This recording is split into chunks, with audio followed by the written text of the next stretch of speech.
Ya, nanti Bapak minta ketua kelas untuk menyiapkan kelasnya, kemudian memimpin doa untuk pembelajaran pada hari ini. Ya, dipersilakan ketua kelasnya.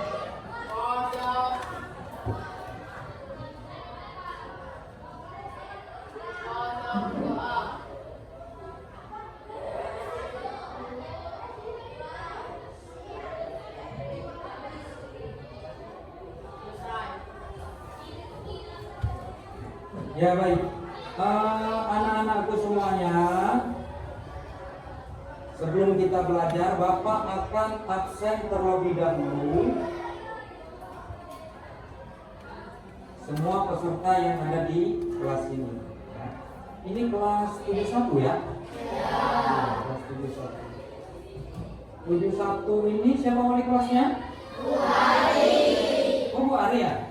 Oh ya, Bu Ari. Bu Ari itu orangnya baik sekali ya. Ya baik, semuanya hadir ya? Hadir semuanya, alhamdulillah kalau hadir. Alfi mana? Alfi ada. Ya, Florencia ada. Tempoh hari nggak masuk ya? Alfi, Floren nggak masuk ya. Tapi hari ini masuk semua ya. Alhamdulillah kalau masuk semua. Baik anak-anakku semua, kita akan melanjutkan pembelajaran tempo hari ya, yang berkenaan dengan Al-Quran dan hadis ya. Al-Quran dan hadis sebagai pedoman hidup umat Islam. Nah, jadi sebelum pembelajaran ini dimulai, Bapak mau tanya terlebih dahulu, apa itu Al-Quran? Ada yang tahu? Kitab suci umat Islam. Apa itu hadis? Ada yang tahu? Apa itu hadis? Ada yang tahu? Alhamdulillah tidak tahu. Ya, gak apa-apa ya. Karena nggak tahu, nanti kita akan belajar bersama-sama dengan anak-anak semuanya. Tangannya tidak mesti harus gini terus. Ya, boleh di bawah sini boleh. Jangan tegang. Belajar dengan Pak Henry santai, relax, tapi serius ya, relax tapi serius. Jangan tegang-tegang ya. Kita tetap belajar. Baik, tadi Bapak sudah bertanya tentang Al-Quran itu apa, hadis itu apa. Nah, biar kalian lebih paham lagi, Bapak sudah membuat satu slide ya. Nah, tolong anak-anak semuanya perhatikan slide berikut ini. Baik, kelihatan semua ya? Ya, kelihatan semua. Jadi pembelajaran kita pada hari ini itu melanjutkan yang tempo hari berkenaan dengan Al-Quran dan Sunnah sebagai pedoman hidup siapa? Kita itu siapa? Umat Islam. Ya. Pedoman hidup umat Islam yang ada di mana? Kita ada di mana sekarang? Di Indonesia. Ya, kita memang umat Islam. Kita ini adalah orang Indonesia yang beragama Islam. Ya, maksudnya apa? Orang Indonesia yang beragama Islam, maksudnya orang Indonesia yang beragama Islam, dia tidak meninggalkan kebudayaan yang ditinggalkan oleh leluhurnya. Indonesia punya budaya? Budaya kita banyak ya. Nah, ketika budaya tersebut tidak berseberangan dengan ajaran Islam, maka diperbolehkan untuk digunakan. Apa budaya kita yang tidak berseberangan dengan ajaran Islam? Ada yang tahu nggak? Tidak tahu? Alhamdulillah kalau tidak tahu. Ya, salah satu budaya kita yang tidak berseberangan dengan ajaran Islam itu adalah bahasa. Bahasa kita bahasa apa? Bahasa Indonesia kan? Bapak ngomong pakai bahasa apa? Bahasa Indonesia. Berseberangan tidak dengan ajaran Islam? Tidak. Ya, ini bahasa kita ini adalah hasil budaya. Kalau asalnya Islam itu dari mana? Dari mana Islam asalnya? Lahirnya di mana Islam? Di Arab. Di Arab pakai bahasa Indonesia apa pakai bahasa Arab? Iya dong, pakai bahasa Arab. Masa pakai bahasa Jakseng kan? Ya, jadi di sana pakai bahasa Arab. Tapi bahasa Arab itu adalah produk budaya. Ya, nah kita juga punya budaya. Budaya kita adalah bahasa Indonesia. Baik, kita lanjutkan. Al-Quran dan Sunnah sebagai pedoman hidup ya umat Islam. Umat Islam yang mana yang ada di Indonesia. Nah, jadi anak-anakku semua, seperti yang terlihat di slide ya. Satu lagi slide-nya ya. Yang terlihat di slide Al-Quran dan hadis ya. Jadi sumber ajaran Islam itu ada dua. Ada dua. Yang pertama apa? Al-Quran. Yang kedua apa? Hadis. Ya, sumber ajaran Islam yang utama itu ada dua. Yang pertama Al-Quran. Apa Al-Quran itu? Nah, tadi ada yang menyebutkan Al-Quran adalah kitab suci umat Islam. Ya, Al-Quran adalah kitab suci umat Islam. Tapi sambil kalian lihat di sini ya, Al-Quran itu selain kitab suci kita apa? Wahyu yang diturunkan kepada Nabi Muhammad Sallallahu Alaihi Wasallam sebagai petunjuk, penjelas, pembeda. Ya, kitab memang kitab suci kita betul tadi yang dibilang tadi, tapi Al-Quran itu sebagai pedoman hidup kita, referensi kita. Tahu referensi nggak? Tahu referensi? Ada yang tahu referensi? Pedoman hidup tahu? Kayak kalian ngerjain tugas, misalnya sebutkan siapa nama kecil Nabi Ibrahim. Kalian nyarinya di buku dan dapat di buku. Nah, buku itu adalah referensi. Paham nggak? Ya, jadi buku itu adalah rujukan atau referensi. Begitu juga dengan Al-Quran. Al-Quran ini merupakan wahyu yang diturunkan oleh Allah kepada Nabi Muhammad untuk petunjuk bagi siapa? Bagi kita, ya, penjelas, pembeda antara kebenaran dan kebatilan. Jadi tidak semua yang ada di dunia ini benar. Pasti ada yang salah. Namanya kan Allah itu kan menciptakan berpasangan-pasangan ya. Ada benar, ada salah. Ada ganteng, ada jelek ya. Ada cantik, ada jelek. Tapi kalian di sini kan cantik dan ganteng semua ya. Ya enggak? Ganteng enggak kalian? Ya ganteng dong. Anak-anak Paider ganteng semua ya. Ya, anak-anak Paider ganteng semua. Baik, sampai di sini paham ya? Al-Quran itu sebagai wahyu dari Allah untuk petunjuk, hudan lil muttaqin, petunjuk bagi orang-orang yang bertakwa. Sekarang hadis. Apa itu hadis? Kita baca sama-sama.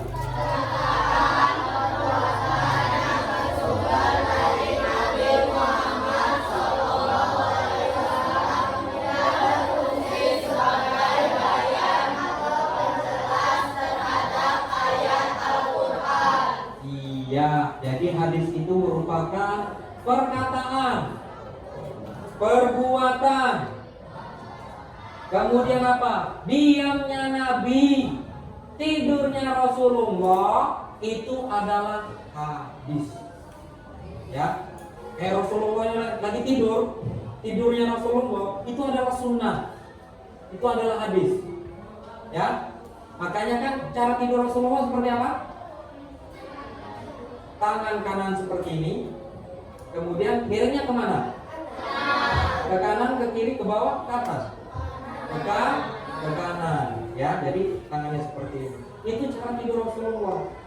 Dan cara tidur Rasulullah ini termasuk kepada sunnah, ya, termasuk kepada sunnah dari ajaran Islam, ya. Nah, tadi seperti perkataan perbuatan yang bersumber dari Nabi Muhammad yang berfungsi sebagai apa tadi? Bayan, penjelas. Bayan itu dalam bahasa Arab yang artinya apa? penjelas, ya. Bayam bukan untuk dimakan, ada juga kan makanan namanya. Oh itu bayam, ya. Bayam itu adalah penjelas terhadap ayat Al-Quran. Karena ternyata di dalam Al-Quran itu, walaupun kita baca artinya, ada yang nggak jelas juga. Harus dijelaskan pakai hadis Nabi. Apa contohnya? Ada yang tahu? Apa? Ya, hadis saling menyayangi. Nyayangi itu gimana? Gini apa gimana? Iya, benar. Itu hadis dari Rasulullah SAW. Ya, tepuk tangan dulu teman-teman ya. Terima kasih atas jawabannya ya. Nah, Bapak lanjutkan. Contoh dari ayat Al-Quran yang itu tidak kita pahami kalau tidak ada hadisnya. Contohnya apa? Sholat. Loh, kok bisa Pak? Sholat? Ya sholat itu di dalam Al-Quran ada perintahnya nggak? Ada. Tapi tidak ada tata cara pelaksanaannya. Perintahnya apa dalam Al-Quran? Aqimus sholat wa atu'uz zakah. Dirikan sholat, tunaikan zakat. Tapi nggak ada tata cara pelaksanaan sholat seperti apa. Loh, kita bisa tahu tata cara pelaksanaan sholat dari mana? Dari Rasulullah. Kata Rasulullah, sholat itu yang pertama niat. Ya, niat seperti ini, baca di dalam hati. Kemudian takbiratul ihram. Nah itu ya. Jadi yang dimaksud sebagai penjelas tadi apa? Hadis berfungsi untuk menjelaskan ayat Al-Quran yang itu belum jelas. Paham ya? Selanjutnya, nah di sini mempelajari dan mengamalkan Al-Quran dan hadis. Baik, kita lanjutkan. Nah di sini anak-anak semuanya, pada bab ini kita akan mempelajari tentang Quran surat An-Nisa ayat 59. Nanti kita akan mempelajari tentang kandungannya. Tapi sebelum kita mempelajari tentang kandungannya, kita akan membaca terlebih dahulu ayat Al-Quran ini. Siapa yang bisa baca? Tidak ada yang bisa baca? Baik, sebelum kita baca sama-sama, sebelum ada yang Bapak suruh baca, kita baca sama-sama dulu. Ikuti setelah Bapak membaca, ya. Ikuti setelah Bapak membaca. Baik. Bismillahirrahmanirrahim.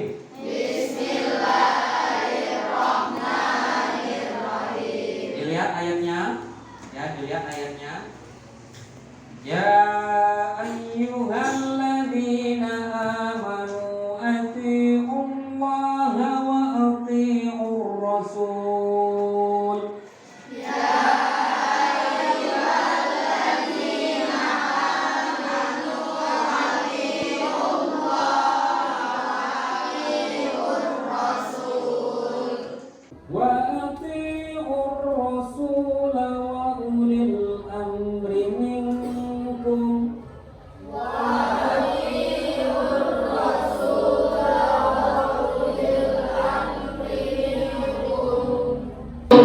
Fa in tanaza'tum fi syai'in farudduhu ila Allahi war rasul.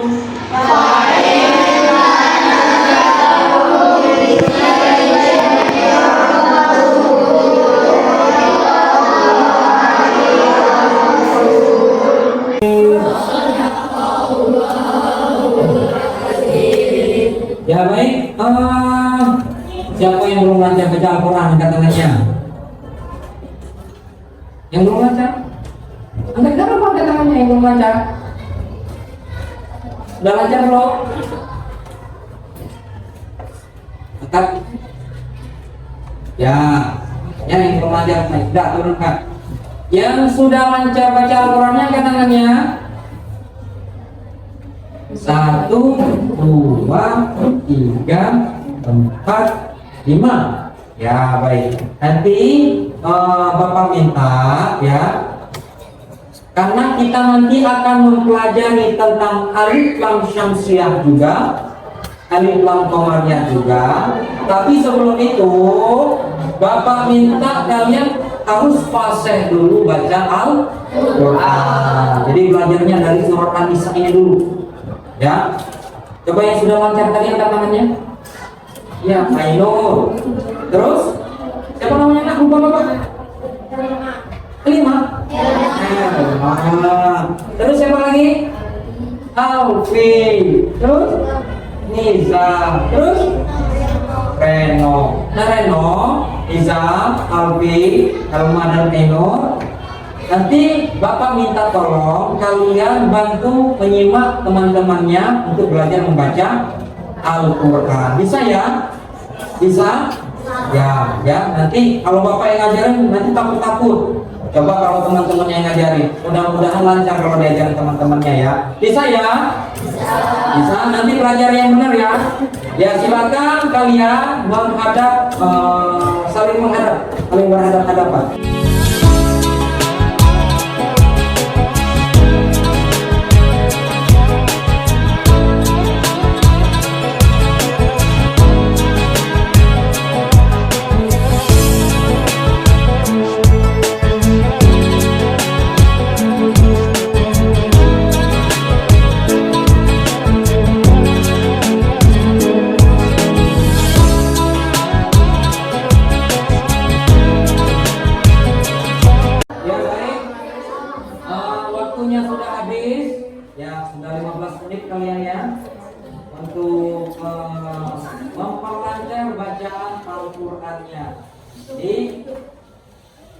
Gimana, Alfi? Siapa namanya tadi lu? Ainur. Teman-temannya sudah mulai lancar belum? Sudah mulai lancar ya? Alhamdulillah. Kalau teman-temannya gimana? Sudah mulai lancar? Benar apa? Benar? Ya, Astia. Coba Astia dibacain Al-Qurannya kalau seperti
ya kita kasih aplaus ini.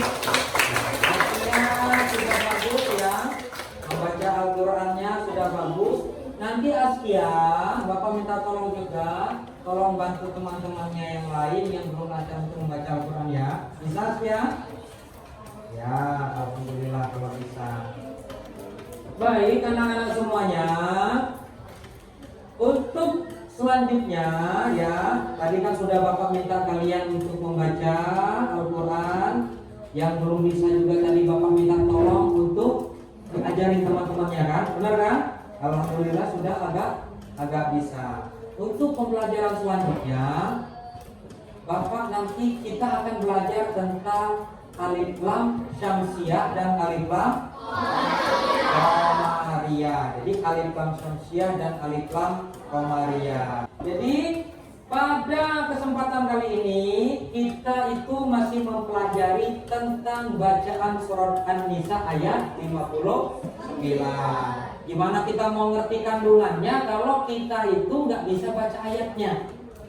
Jadi seorang muslim itu kan kalau Al-Quran sebagai pedoman hidup, maka perlu bagi seorang muslim dia pandai membaca Al-Quran. Gimana kita mau tahu isinya kalau kita nggak bisa baca Al-Quran? Ya baik, untuk pembelajaran kali ini kita akhiri sampai di sini. Marilah kita tutup dengan mengucap lafaz hamdalah. Alhamdulillah.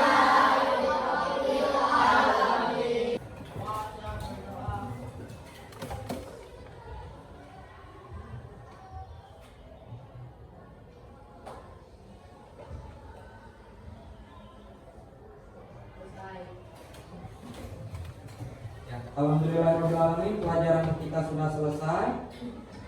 Bapak minta maaf kalau seandainya ada salah-salah kata selama dalam pelajaran kita pada kesempatan kali ini. Pelajaran kita akan kita lanjutkan di pertemuan berikutnya tentang alif lam syamsiah dan alif lam qamariyah. Jadi kalian di rumah pelajari dulu apa itu alif lam syamsiah dan alif lam qamariyah.